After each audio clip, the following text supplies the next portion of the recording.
નમસ્કાર મિત્રો, વિડીયોમાં સ્વાગત છે મિત્રો। ધર્મજ ગામમાં જે નયનનું મિત્રો ઘર બની રહ્યું હતું, જે આજે બંને તૈયાર થઈ ગયું છે મિત્રો, કે જે નયન હતો જે ખૂબ જ દુઃખી થઈ રહ્યો હતો અને એક અનાથ બાળક હતો મિત્રો, જેમનું ઘર ધર્મજ ગામમાં ખજૂરભાઈ બનાવી રહ્યા હતા।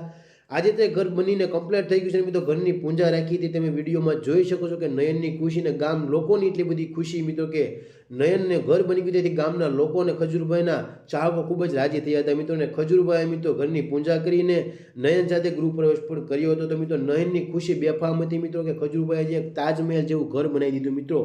જે ઘર લોકો તરસતા હોય છે બનાવવા માટે, તેવું ઘર ખજૂરભાઈ ગરીબોને બનાવીને આપે છે। અને ખજૂરભાઈએ જે ફેસિલિટી ઘરમાં આપી છે મિત્રો, તમે જોઈ શકો છો કે કેવા કેવા કલર કરવામાં આવ્યા છે મિત્રો। બે સેટી, કબાટ અને સારું એવું ફંક્શન પણ કરવામાં આવ્યું છે। ગેસની સુવિધા કરવામાં આવી છે, રસોઈ માટે બધી જ તમામ વ્યવસ્થા કરવામાં આવી છે। તો મિત્રો આ છે મહત્વની વાત, કે ખજૂરભાઈ તાજમહેલ જેવા ઘરો બનાવી આપે છે મિત્રો। આ નયનનું બીજું એવું ઘર છે કે જે ખજૂરભાઈ અગાસીવાળું બનાવ્યું। હવે ખજૂરભાઈ લાઈફ ટાઈમ બધા ઘર અગાસીવાળા જ બનાવવાના છે, જેથી કોઈ ગરીબને મિત્રો 30 થી 40 50 વર્ષ સુધી કોઈ અગવડતા ના આવે। તો ત્યાં માટે ખજૂરભાઈ માટે એક લાઈક થઈ જાય ને વિડીયો મેક્સિમમ વોટ્સઅપ ગ્રુપમાં શેર કરી દીજો, તેથી આખા ગુજરાતને ખબર પડે કે આપણો ગરીબોના બેલી મિત્રો, ગુજરાતનું ઘરેણું એવા નીતિનભાઈ જાની મિત્રો, જે ગરીબો પાછળ પોતાના 24 કલાક કાર્ય કરી રહ્યા છે નિસ્વાર્થ ભાવે, અને પોતાની કમાણીમાંથી 95% મિત્રો કમાણી જે છે તે ગરીબો પાછળ વાપરે છે। અને તમે રિઝલ્ટ સામે જોઈ શકો છો કે ગરીબોના ઘરમાં એક મિત્રો ખુશીઓનો દીવો જગવે છે મિત્રો, જેથી આખી લાઈફ ટાઈમ મિત્રો તે બાળક ખુશી રહે છે।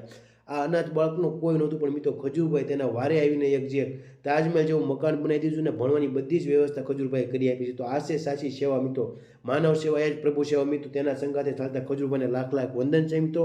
તો આ વિડીયો મેક્સિમમ લોકોને શેર કરી દેજો, જેથી આખા ગુજરાતને ખબર પડે કે ખજૂરભાઈને એનું ઘર બનાવ્યું।